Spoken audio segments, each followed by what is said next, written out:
Voilà, on continue à évoquer l'intervention de Nicolas Sarkozy d'hier soir et à la commenter, puisqu'elle est évidemment à la une ce soir. Alain Madelin, merci. Vous êtes l'ancien ministre de l'économie. Jean-François Kahn, écrivain. Vous venez de publier Menteur chez Plomb. Alors j'ai remarqué dans ce livre qui va sortir vendredi, voilà, que vous comparez les différents mensonges. Et Nicolas Sarkozy, vous dites, lui, il est franc du mensonge, comme on dit franc du collier. Oui. C'est comme ça que vous l'avez trouvé hier soir ? Bon oui, vous savez, attendez, dire par exemple, je vais augmenter la TVA. Pourquoi pas, je veux dire, on va augmenter un peu la CSG, et puis on va faire une taxe, etc. Mais je vous promets, on n'augmentera pas les impôts. C'est quand même, faut oser quand même du genre. Ça, c'est bruit de décoffrage quand même, non? Voilà un des exemples. Alors bon, on revient évidemment sur cette émission pendant 1 heure ou 1h10 où le président a annoncé effectivement hausse de la TVA, hausse de la CSG sur les patrimoines, une taxe sur les transactions financières, un élargissement des possibilités de construction de 30%, et aujourd'hui un certain nombre de réactions. Est-ce que Jean-François Kahn avait dit après le Bourget que c'était un tournant dans la campagne? Est-ce que vous diriez ce soir que c'est un tournant hier soir dans la campagne de nouveau? Non, je pense que le tournant de la campagne, ce sera l'annonce de la candidature de Nicolas Sarkozy avec le ton.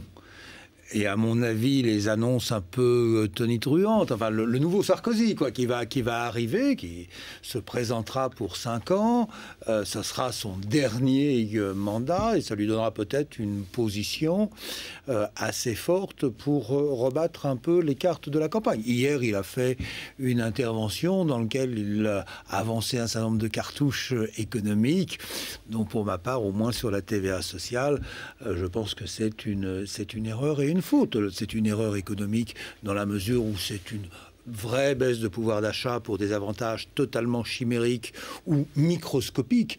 Et comme il n'a pas vraiment d'ailleurs prononcé le mot de TVA sociale, non, je ne prononce pas le mot, il a fait alors en qu'il réalité... l'avait prononcé en 2007. Oui, il fait une mini-réforme qui au fond n'a quasi aucun impact sur la compétitivité.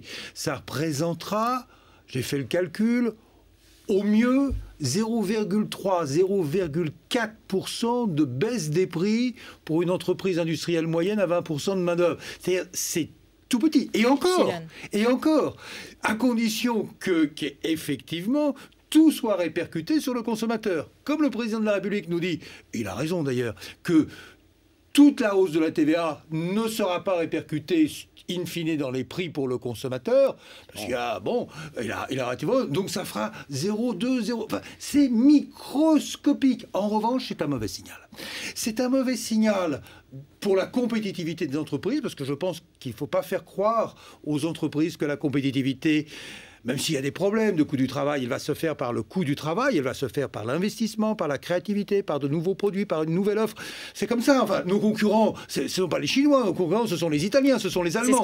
C'est ce qu'il a dit hier. Et aussi dans une France qui est quand même au bord de la rupture sociale. Allez faire des reportages sur ces marchés de la misère, à Saint-Ouen, à Belleville. Vous voyez, quand même, une France qui est en rupture abominable.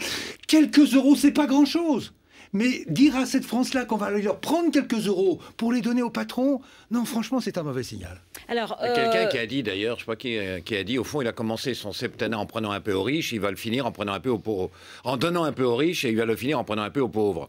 Alors, je voudrais quand même qu'on écoute, parce que le président Sarkozy, il a répondu en quelque sorte à Alain Madelin, hier soir même, en répondant à François Langlais, notre journaliste, qui a évoqué, les réticences d'Alain Madelin sur la TVA sociale. Et voilà la réponse de Nicolas Sarkozy.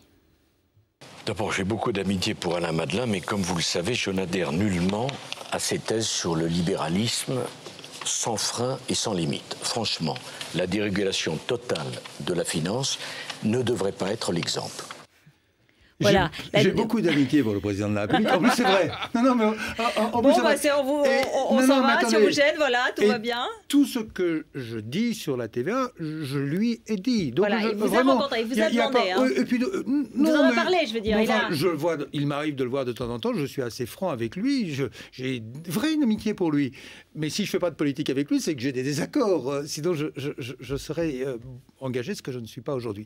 En revanche, franchement, le libéralisme débridé, sans frein. Ce que nous avons aujourd'hui comme crise, c'est la crise de l'endettement public.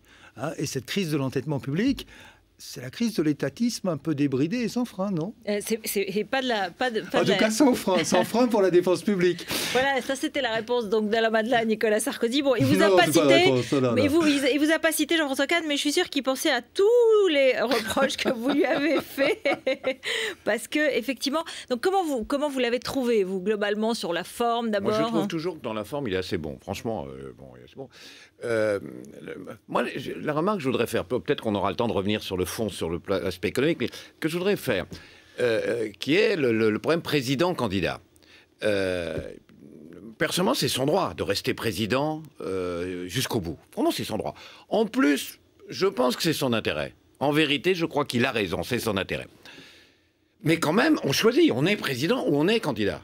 Non mais fonction oblige, Jean-François. La fonction l'oblige. Il y a un problème, alors en plus. Fonction oblige. Mais on ne peut pas dire, il a raison de dire je reste président jusqu'au bout, en vérité, en se comportant de plus en plus, c'est totalement comme candidat. C'est un vrai problème. Et là, mais comme président, il continue à réformer. Ah oui, voilà, mais à ce moment-là, il ne fait pas des réunions publiques avec UMP, etc., où en vérité, c'est fait pour attaquer l'adversaire, pour démonter l'adversaire, pour stigmatiser l'adversaire. Il a raison de stigmatiser l'adversaire s'il est candidat. Il faut qu'il choisisse. Moi, je vais vous dire, je suis un peu choqué par ce que j'ai été, pour certains journalistes, par les commentateurs. Parce que, de la même façon, ça je tiens à le dire, de la même façon que vous vous souvenez quand il y a eu l'accord entre le PS et les écologistes. Bon. Je pense que tout commentateur, même s'il était de gauche, hein, devait dire c'est un scandale. C'est un scandale, va dire, sur un bout de table, machin, je vous échange, centrale nucléaire, contre un poste de député, sans même entendre que les électeurs en décident, c'est un scandale. Mais de la même façon, le type qui fait campagne, sous prétexte qui dit je suis toujours président, fait en vérité campagne, avec nos impôts, avec mes impôts, avec vos impôts, avec l'appareil d'État, avec la police d'État, avec le transport d'État, etc. Ça ne serait possible dans aucun pays, un grand pays démocratique. Et je trouve que les journalistes devraient dénoncer ça et ça. Voilà, c'est ça au fond, qu'il soit de gauche ou de droite, il devrait dénoncer les deux. Ce qui pose problème, c'est quand même qu'il nous fait... en fait, il a déroulé son programme de candidat, pas son programme de président. Pas le programme, parce que le programme a été donné par François Fillon. Le 8 février, il dépose 2 projets de loi. Et il donne 2 mois pour les syndicats sur la compétitivité. Et il faut ces projets de loi, il faut qu'ils soient discutés et finis finalement avant le début mars, parce que c'est la fin des discussions de l'Assemblée nationale. C'est possible ça? L'histoire de la TVA, je suis assez d'accord avec certaines des critiques de Madelin, mais au moins c'est cohérent, il y a une cohérence, on voit la logique. Bon, entre parenthèses, en même temps, maintenir l'encouragement aux heures supplémentaires, hein, l'exonération de charges sur les heures supplémentaires, au détriment d'emploi. Et en même temps dire, j'encourage à des accords dans les entreprises pour réduire le temps de travail, pour le travail partiel ou pour le chômage partiel, je voudrais qu'on m'explique les cohérences. Là, pour le coup, je vais vous l'expliquer. Qu'on m'explique la cohérence.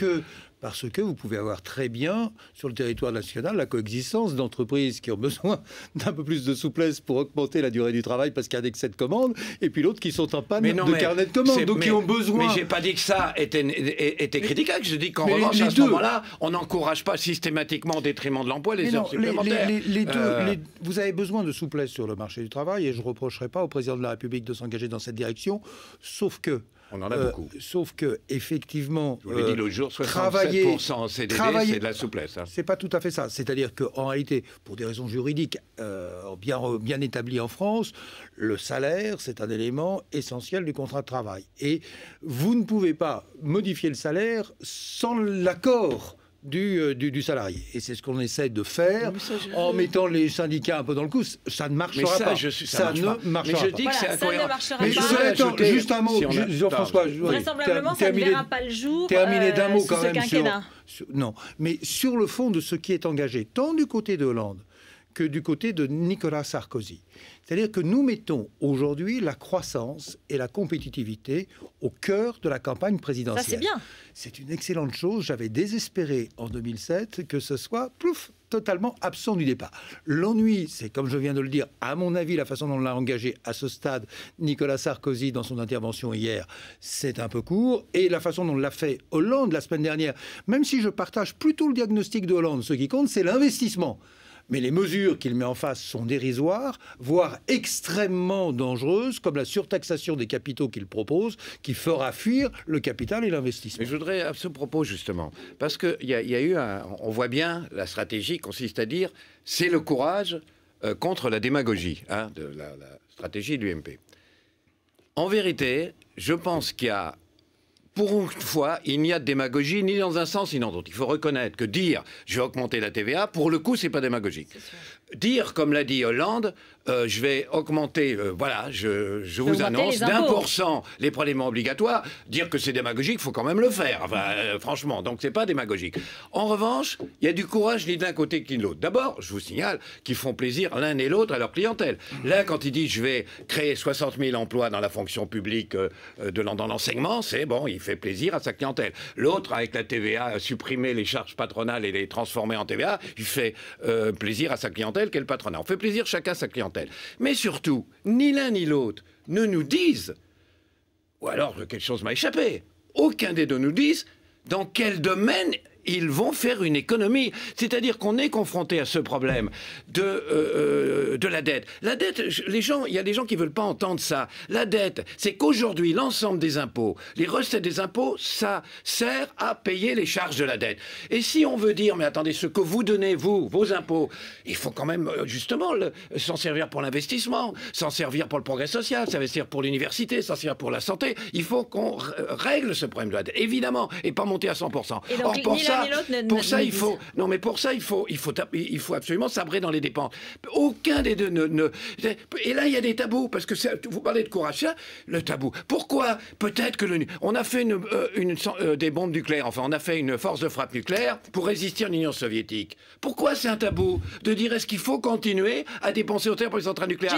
Vous avez des préfectures dans toute la France. On est le seul pays du monde où on a des préfets, machin. Pourquoi on ferme pas les préfectures? C'est absurde. Nulle part, il y a des préfectures ou des sous-préfectures. Pourquoi on ne revisite pas les 500 000... Voilà les suggestions de Jean-François Kahn pour les économies. Non mais attendez, pourquoi on ne mutualise pas certaines ambassades ou certains consulats? Pourquoi on ne revisite pas les 500 000... Et ça, c'est du détail, c'est peut-être pas du candidat. Pas du détail. Non, mais je veux dire, c'est après. Mais on peut dire... Et même... Alors, réponse à la Madeleine. Et dire le coût de l'Élysée, c'est aussi du détail. Mais si vous additionnez ça... Vous avez terminé votre litanie? Les 500 000 associations... Laissez-le répondre. Les 500 000 associations qui sont subventionnés, pourquoi on ne les revisite pas? Ben ça serait du courage. Bien. Et du travail, et du boulot. Jean-François Kahn, la liste à la Prévert de Jean-François est intéressante. Cela étant, c'est à mon avis beaucoup plus une question, non pas de volonté et de courage, mais davantage une question de méthode. Toujours est-il que nous sommes certains que nous avons besoin d'un côté d'une politique d'investissement d'une certaine façon favorable au capital et au profit. On n'aime pas ces mots-là, mais parce que les bons investissements vont faire les bons emplois et les bons salaires, vont faire la croissance et la productivité. Les sociétés du CAC 40 font beaucoup de profit. Hein. Mais non, donnez le chiffre. Mais enfin, vous dites non, pourquoi vous dites non? Pourquoi vous dites non? Donnez le chiffre, combien ils font? Je dis pas que c'est mal, mais ils font beaucoup de secondes. Quand vous voyez la chute de la bourse, depuis 2 ans, ne dites pas que le capital est bien servi dans ce pays. D'ailleurs, je dis que les sociétés du CAC 40 font beaucoup de profit. D'ailleurs, Nicolas Sarkozy, il y a quelque temps, souvenez-vous, ce qu'il proposait, il disait la part du travail n'est pas assez grande et il faut changer cette part. On va se retrouver dans un instant. Aujourd'hui, il propose, avec la TVA sociale, il propose exactement l'inverse. Absolument. Je termine. On va se retrouver dans un instant parce qu'il est l'heure, c'est la pub. On va se retrouver après le journal. À tout de suite.